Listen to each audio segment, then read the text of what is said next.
అందరికీ నా హృదయపూర్వక నమస్కారాలు. అందరికీ నా హృదయపూర్వక నమస్కారాలు.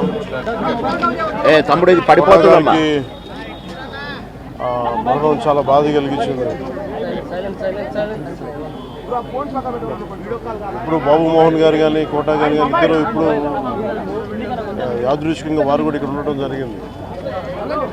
అందరికీ కూడా ఒక కుటుంబ సభ్యుడు, నాకు ఇష్టమైన వ్యక్తి, ఏదైనా అభిప్రాయం చెప్పాలంటే నిర్మోహమాటంగా చెప్పగలిగే వ్యక్తి.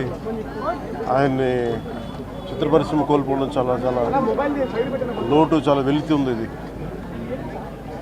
లాస్ట్ మేము అథారిటీ దారేది యాక్ట్ చేసేటప్పుడు కూడా ఆయన నాకు ప్రత్యేకించి ఒకటే చెప్పారు, మీరు ఇబ్బంది పడుతున్నారంటే నేను చనిపోయే వరకు యాక్టింగ్ చేయాలనుకుంటున్నాను. అక్కడమ్మా ఇక్కడ మొట్టమొదటి సినిమా అక్కడమ్మా ఇక్కడ అబ్బాయి నుంచి అథారిటీ దారేది వరకు నాకు ఆయనతో మంచి అనుబంధం ఉంది. ఇప్పుడు 10 మంది బాగును ఆకాంక్షించేవాళ్ళు.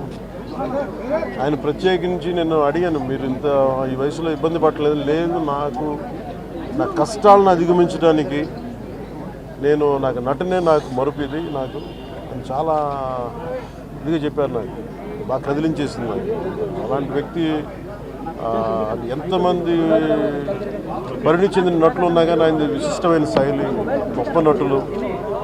ముఖ్యంగా బాబు మోహన్ గారు, ఆయన కాంబినేషన్ మటుకు మేమందరం విపరీతంగా ఎంజాయ్ చేసేవాళ్ళం. అలాంటి వ్యక్తి ఈ రోజున మేము కోల్పోవడం నిజంగా చాలా బాధ కలిగించింది. మనస్ఫూర్తిగా వారి కుటుంబ సభ్యులకి మనస్ఫూర్తిగా నా సానుభూతిని తెలియజేస్తూ వారి ఆత్మకి శాంతి చేకూరాలని మనస్ఫూర్తిగా ఆకాంక్షిస్తూ, మనస్ఫూర్తిగా ప్రార్థిస్తూ.